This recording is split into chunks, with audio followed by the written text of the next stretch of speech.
Bonjour à tous, dans cette nouvelle vidéo je voudrais vous parler du jour le plus important de votre vie et ce jour et même cet instant le plus important de votre vie, c'est l'instant de votre mort. Oui, c'est le plus important parce qu'il est décisif de toute votre éternité. Alors ça vaut le coup qu'on en parle un petit peu. Qu'est-ce donc que la mort et qu'y a-t-il après la mort?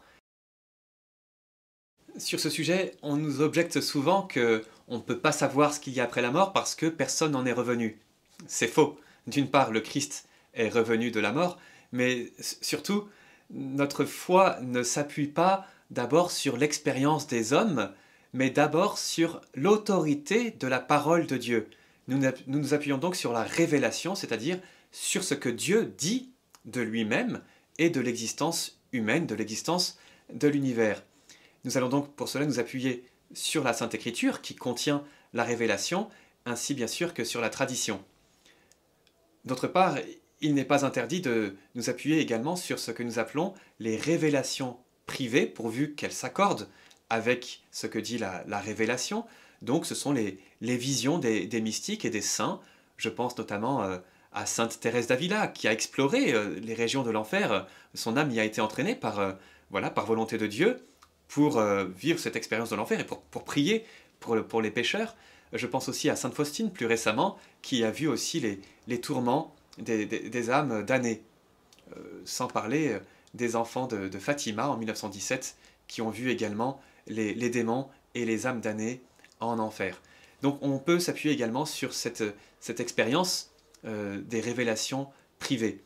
Mais notre foi s'appuie d'abord sur la révélation avec un grand R, c'est-à-dire sur l'autorité même de Dieu, sur sa parole. Et puis ceux qui ne veulent pas croire de toutes les manières ne croiront pas. C'est bien ce que dit notre Seigneur en Luc 16, 31. Quelqu'un pourrait bien ressusciter d'entre les morts, s'ils n'ont pas cru à Moïse et aux prophètes, ils ne le croiront pas non plus. Je commence donc par un petit rappel avant de savoir ce qu'est la mort. Et en guise d'introduction, il est bon de savoir ce qu'est l'être humain. Qu'est-ce que l'homme? Je m'appuie sur le chapitre 2 du livre de la Genèse. Au verset 7e, il est dit « Le Seigneur Dieu modela l'homme avec la poussière tirée du sol. Il insuffla dans ses narines une haleine de vie, et l'homme devint un être vivant. » Donc, pour faire simple, l'homme est un composé de matière et de souffle, c'est-à-dire d'esprit.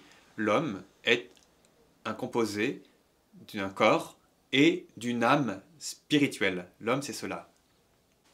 Donc tout être humain a un corps qui est formé au moment de sa conception, avec les gamètes de ses parents, et au moment de sa conception, Dieu crée une âme qu'il insuffle dans ce corps, et une âme qui est désormais immortelle. C'est important de le retenir dès maintenant.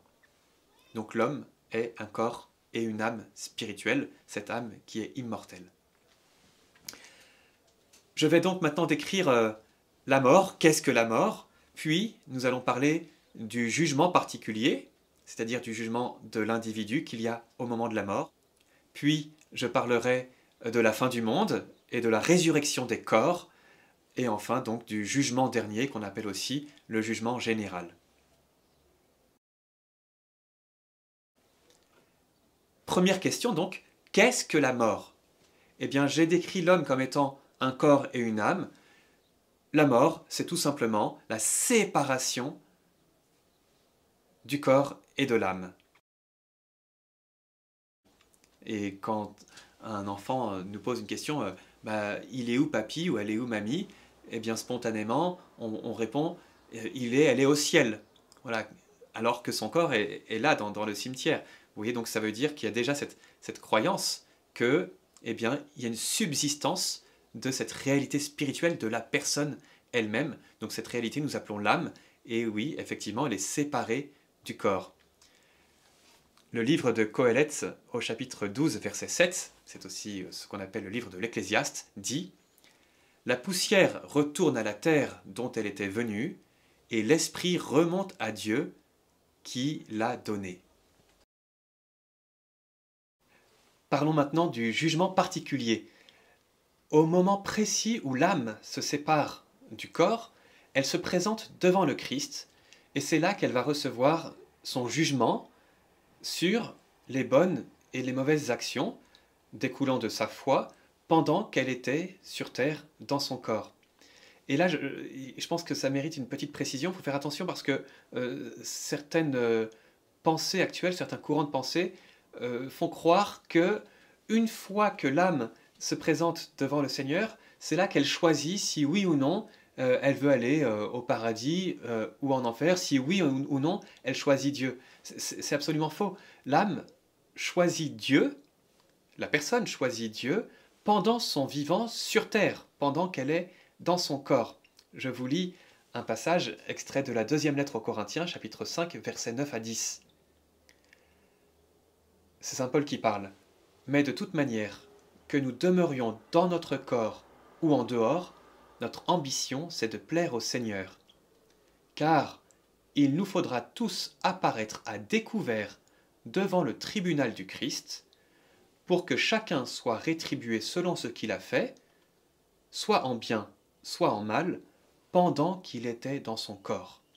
Vous voyez donc, ce n'est pas après la mort que l'âme choisit oui ou non Dieu, c'est pendant son vivant sur terre. Et donc au moment de la mort, l'âme se présente devant Dieu et elle reçoit donc la sentence du jugement. Et c'est là qu'il y a trois possibilités, soit le paradis, soit le purgatoire, soit l'enfer. Parlons maintenant de ces trois possibilités, voilà, qui sont issues de la sentence du jugement prononcé par le Christ au moment où l'âme se présente devant lui après sa séparation d'avec son corps. La première possibilité, c'est celle pour laquelle nous sommes faits, nous sommes créés pour cela, nous sommes faits pour vivre en communion éternelle avec Dieu. Donc la première possibilité, c'est ce que nous appelons le paradis, c'est-à-dire ce lieu et cet état de bonheur parfait et éternel, cette communion parfaite avec Dieu. Nous sommes créés pour cela. Et le propre du bonheur éternel, le propre du paradis, c'est de voir Dieu et d'être en union avec lui, là où il n'y a plus de possibilité de souffrir, il n'y a plus de douleur, ni larmes, ni deuil, nous dit le livre de l'Apocalypse, mais une joie éternelle. Et quand on dit joie éternelle, ce n'est pas une succession d'instants, de secondes qui nous ferait croire qu'on risque de s'ennuyer au paradis. Non, c'est un pic de bonheur qui est un sommet qui ne s'arrête pas, mais qui ne se mesure pas en temps, qui se mesure en intensité. Et c'est cela le paradis, un pic de bonheur sans fin. Et le propre donc du paradis, le propre du bonheur éternel, c'est donc d'être en communion avec Dieu, donc de le voir, de voir Dieu face à face et d'être pleinement transformé en lui, puis voilà, de voir aussi la très sainte Vierge Marie, de voir les saints et de voir toutes les personnes avec lesquelles nous étions liés par un lien de charité qui, au ciel, eh bien, sera parfait. Nous verrons aussi, bien sûr, toutes les autres personnes du paradis, mais nous serons en communion plus étroite et avec voilà, un sommet de joie aussi lié au fait que nous retrouvons les personnes que nous avons aimées si elles sont elles-mêmes au paradis. Pour entrer dans ce paradis, eh bien, il faut simplement mourir en état de grâce et parfaitement purifié des conséquences, des traces de nos péchés. Donc si nous sommes parfaitement réconciliés avec Dieu au moment où nous allons mourir, alors nous sommes sûrs d'entrer au paradis. C'est ce que Jésus dit lui-même au bon larron qui se trouve à son côté sur la croix. Donc le larron était malfaiteur qui méritait la condamnation à mort et qui méritait peut-être aussi la mort éternelle, la séparation d'avec Dieu. Mais au moment de mourir, il se tourne vers Jésus en disant « Souviens-toi de moi quand tu viendras dans ton règne ».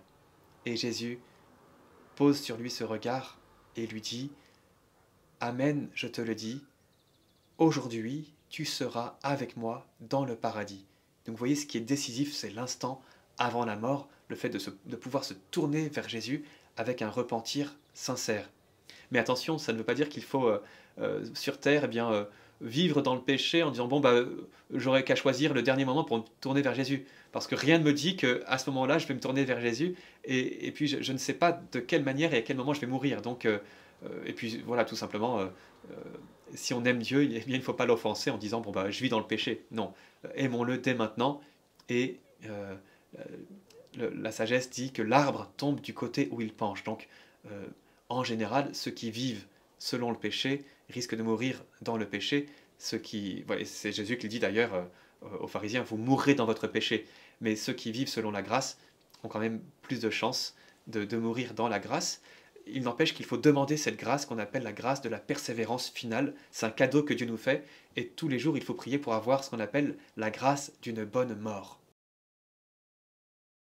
On vient de parler du paradis avec cette parole de Jésus, heureux les cœurs purs car ils verront Dieu. Au ciel, au paradis, en présence de Dieu, dans l'union à Dieu, il ne peut rien n'y avoir d'impur. Aucune impureté ne peut entrer au ciel. Aucune impureté ne peut se mêler à Dieu. Donc Dieu permet que certaines âmes qui ne sont pas parfaitement réconciliées avec lui, c'est-à-dire qui meurent sans péché grave sur la conscience, mais peut-être avec ce qu'on appelle des péchés véniels, ou alors des personnes qui meurent en ayant laissé sur terre des traces, c'est-à-dire des conséquences de leurs péchés qu'ils n'ont pas encore expiés, eh bien Dieu permet que ces âmes passent par un feu intérieur. Voilà, c'est un état intérieur de purification. D'ailleurs, le mot pur en grec veut dire feu. Voilà. Donc c'est un feu intérieur qui purifie l'âme pour lui permettre d'expier ses fautes et d'expier les conséquences de nos péchés sur terre. Quand je commets le moindre péché sur terre, eh bien, cela introduit un désordre dans le monde, et j'ai beau être réconcilié avec Dieu, les conséquences de mes péchés subsistent. Donc il est nécessaire que mon âme puisse recevoir cette purification pour ensuite entrer en présence de Dieu, dans son royaume, dans son paradis, pour vivre cette union parfaite avec lui. Vous voyez, le purgatoire, ce n'est pas une invention de l'Église catholique, c'est plutôt une invention de la toute-puissante miséricorde de Dieu qui veut que les âmes soient purifiées pour entrer en sa présence. C'est un lieu de grande espérance, même si c'est aussi un lieu de souffrance. Le purgatoire est un lieu de grande espérance parce que l'âme qui est au purgatoire sait qu'elle ira au paradis, sait qu'elle verra Dieu et qu'elle le possédera pour l'éternité, qu'elle pourra se réjouir en sa présence pour toujours. Donc lieu de purification. Alors je ne peux pas détailler aujourd'hui, le purgatoire mériterait une vidéo à part entière, mais la foi de l'Église en l'existence du purgatoire et en cette nécessité vient tout simplement du fait que depuis l'Antiquité, et même depuis l'Antiquité pré-chrétienne, dans le livre des Maccabées par exemple, on prie pour les morts. Si donc on prie pour les morts, c'est bien qu'ils sont à un endroit où ils ont besoin de prière. Si tout le monde était au paradis, eh bien, il n'aurait pas besoin de prière. Pour les âmes qui sont en enfer, on le verra, il n'y a pas besoin de prière non plus parce que quand on est en enfer, on y est pour l'éternité. Et donc il y a bien ce lieu, cet état, on va dire, intermédiaire qui est l'antichambre, pour faire simple, l'antichambre du paradis, où les âmes sont en attente de purification. Donc les âmes du purgatoire, les âmes en attente de purification, ont besoin des prières ferventes des âmes qui sont encore sur terre, par l'exercice de leur charité, pour qu'elles puissent eh bien, être purifiées, être délivrées de ce lieu quand même qui est un lieu qui n'est pas une partie de plaisir, hein, ça reste un lieu de tourment. Au purgatoire, les âmes ont besoin du sacrifice de la messe, donc il est important d'offrir des messes pour le repos des défunts. Les âmes ont besoin de nos prières, les âmes ont besoin de nos sacrifices. Et enfin, elles ont besoin, c'est un autre chapitre, de ce qu'on appelle les indulgences. Ainsi, elles pourront entrer plus rapidement, c'est une manière humaine de parler, en tout cas plus facilement, dans le paradis, dans la présence de Dieu. Troisième possibilité, malheureuse, eh bien c'est l'enfer. Voilà, l'enfer est attesté bien sûr par la Sainte Écriture. Le démon lui-même et les anges maudits, les anges déchus qui ont suivi le diable, qui était un bon ange, eh bien sont en enfer, et les damnés aussi sont en enfer. De quoi s'agit-il?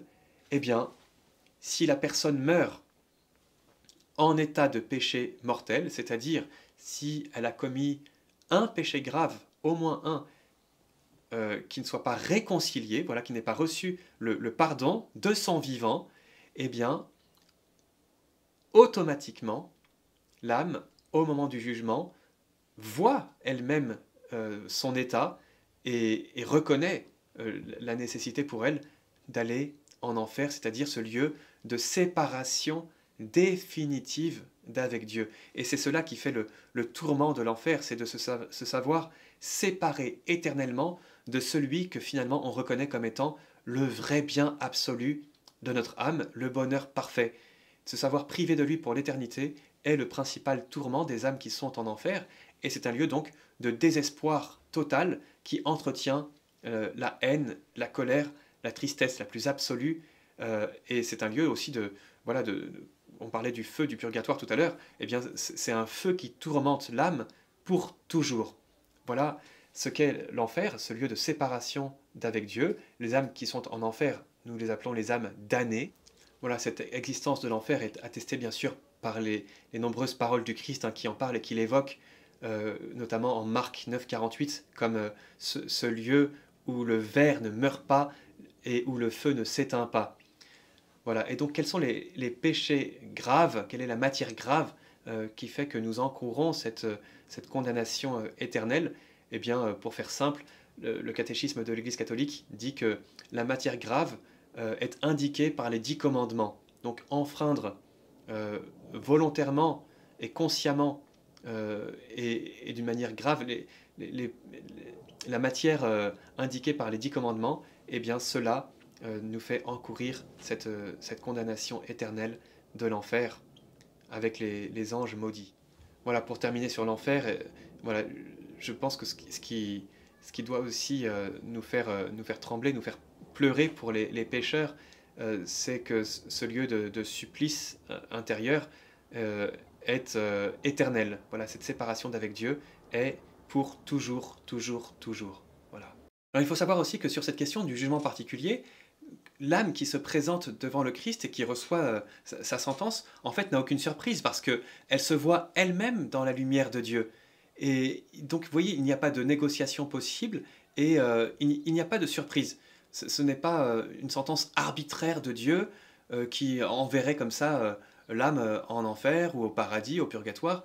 L'âme reçoit en vérité cette sentence et elle s'y plie d'elle-même. C'est aussi ce moment où nous constatons, ou nous, en tout cas nous concilions ce qui ici-bas nous paraît inconciliable, à savoir la parfaite justice de Dieu et en même temps sa parfaite miséricorde, qui sont toutes les deux infinies et éternelles. Et ici-bas, on a l'impression qu'elles sont en conflit. Comment est-ce que Dieu, qui est parfaitement juste, peut à la fois être parfaitement miséricordieux? Eh bien, tout cela va s'harmoniser lorsque nous serons en présence du Christ, et donc il n'y aura plus de conflit entre ces attributs de Dieu, parce que en fait tout ce qui est en Dieu est parfaitement vrai et parfaitement parfait. J'en viens maintenant à ma troisième étape, qui est la fin du monde. Le monde tel que nous le connaissons a eu un début. Seul Dieu est éternel et n'a pas de début, il a toujours existé. Le monde, lui, a eu un commencement et il aura une fin, d'autant plus qu'il il est marqué par le péché. Et donc Dieu veut renouveler ce monde, il va le transformer, il va mettre fin à ce monde tel qu'il est aujourd'hui. Alors cette fin du monde, cette date de la fin du monde, nous ne la connaissons pas, même si nous en savons quelques signes précurseurs, comme tous les bouleversements climatiques, les bouleversements géologiques, les bouleversements dans les guerres, les soulèvements entre les nations. Tout cela, ce sont quelques signes précurseurs, mais Jésus nous dit cela n'est pas encore la fin. Voilà, il y a d'autres signes qui annoncent la fin du monde. En tout cas, on ne connaît pas la date. Cela est impossible. Seul Dieu connaît la date de la fin du monde. Il ne faut pas que cette fin du monde nous inquiète, parce que pour nous, elle est l'avènement parfait de la royauté du Christ. Et les chrétiens hâtent cette venue du Christ et cette fin du monde pour un monde parfaitement renouvelé, avec ce que décrit le livre de l'Apocalypse, un ciel nouveau, une terre nouvelle où la justice habitera. Je ne m'attarde pas sur la fin du monde parce que ce qui m'intéresse dans la fin du monde, c'est ce qui advient à ce moment-là, pour notre sujet d'aujourd'hui, c'est la résurrection des corps. Eh bien, à cette fin du monde, l'âme retrouve son corps, et elle retrouve son propre corps. Elle ne retrouve pas le corps d'un autre, que ce soit le corps d'un végétal, le corps d'un animal, le corps d'un minéral. Non, l'âme retrouve son propre corps parce que eh bien, ma personne est une dans ce composé unique de mon corps et de mon âme à moi. Quand je dis moi, c'est pas seulement mon âme qui parle, c'est aussi mon corps. Donc il convient que à la résurrection, l'âme retrouve ce corps qu'elle a animé pendant la vie terrestre et non pas le corps d'un autre. Elle n'est pas faite pour animer un autre corps. Donc à la fin du monde, mon âme retrouvera mon corps, même si mon corps a été détruit. Si je suis mort brûlé par exemple, ou si après ma mort, ce qui n'est pas conseillé par l'Église, j'ai été incinéré, eh bien c'est ce corps qui va retrouver mon âme pour partager son éternité. Je vous lis donc maintenant un passage des paroles du Christ lui-même sur la résurrection des corps. On est au chapitre 5 de Saint Jean, au verset 24 et suivant. Ne soyez pas étonnés, l'heure vient où tous ceux qui sont dans les tombeaux entendront sa voix. Alors, ceux qui ont fait le bien sortiront pour ressusciter et vivre, ceux qui ont fait le mal pour ressusciter et être jugés, c'est-à-dire être condamnés. Ça, c'est la parole du Christ. Nous avons aussi une affirmation très forte dans les écrits de Saint Paul, en particulier dans la première lettre aux Corinthiens, au chapitre 15. Je suis au verset 12 et suivant. Nous proclamons que le Christ est ressuscité d'entre les morts, alors comment certains d'entre vous peuvent-ils affirmer qu'il n'y a pas de résurrection des morts? S'il n'y a pas de résurrection des morts, le Christ non plus n'est pas ressuscité. Et si le Christ n'est pas ressuscité, notre proclamation est sans contenu et votre foi est vaine. Rappelez-vous, le premier jugement était un jugement particulier où l'âme, individuellement, se présentait devant le Christ et recevait sa sentence, le paradis, le purgatoire ou l'enfer. Mais maintenant, il s'agit de l'âme qui a retrouvé son corps, parce que le bien ou le mal que j'ai fait sur cette terre, eh bien, je l'ai commis avec mon corps. Et il convient aussi que ce jugement ait lieu à la fin du monde, parce que les actes que j'ai commis sur terre ont des conséquences qui courent parfois jusqu'à la fin du monde. Enfin, ce jugement général, ce jugement dernier, a lieu cette fois-ci publiquement, alors que le premier jugement était particulier, était individuel. Là, il a lieu en public. Au chapitre 5 de l'Évangile selon saint Matthieu, le Christ décrit ce jugement général, ce jugement dernier, voilà, par la séparation des brebis et des boucs, les brebis qui seront à la droite du roi, Jésus, et les boucs à sa gauche. Et voici ce que dit notre Seigneur à ceux qui sont à sa droite: venez, les bénis de mon Père, prenez possession du royaume qui a été préparé pour vous dès la fondation du monde. Et puis il dira à ceux qui sont à sa gauche: retirez-vous de moi, maudits, allez dans le feu éternel qui a été préparé pour le diable et pour ses anges. Autre parole du Christ sur ce tri qu'il y a à la fin du monde. On est au chapitre 13 de saint Matthieu. Le royaume des cieux est encore semblable à un filet jeté dans la mer et ramassant des poissons de toute espèce. Quand il est rempli, les pêcheurs le tirent, et après s'être assis sur le rivage, ils mettent dans des vases ce qui est bon, et ils jettent ce qui est mauvais. Il en sera de même à la fin du monde. Les anges viendront séparer les méchants d'avec les justes, et ils jetteront les méchants dans la fournaise ardente, là où il y aura des pleurs et des grincements de dents.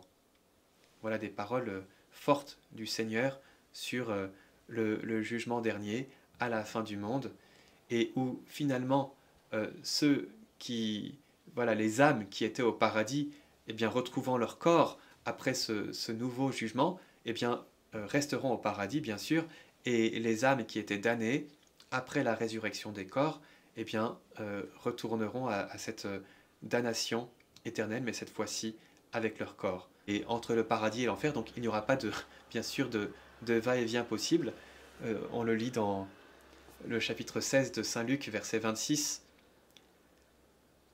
Un grand abîme a été établi entre vous et nous, donc entre les âmes damnées et celles du paradis, pour que ceux qui voudraient passer vers vous ne le puissent pas, et que de là-bas non plus, on ne traverse pas vers nous.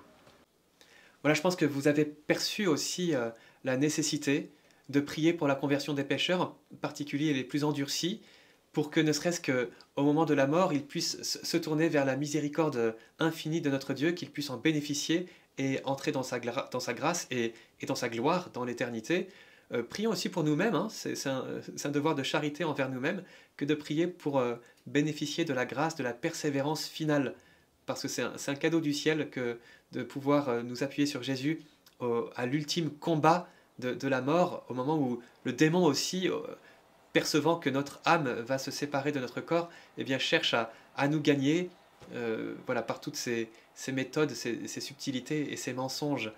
Nous-mêmes gardons la foi, voilà, courons jusqu'au bout le bon combat, le combat de la foi, en restant fermement attachés à Jésus, en vivant en communion avec lui tout simplement. Voilà, merci de m'avoir suivi jusque-là pour avoir cette présentation. Je n'avais pas la prétention d'entrer dans toutes les subtilités théologiques ou ni même faire des démonstrations sur cette existence de l'éternité, mais simplement présenter succinctement ce que dit la révélation chrétienne voilà, de la mort et de l'au-delà. N'hésitez pas à poser vos questions en description et je vous retrouverai une prochaine fois dans une autre vidéo. Que Dieu vous bénisse, à bientôt.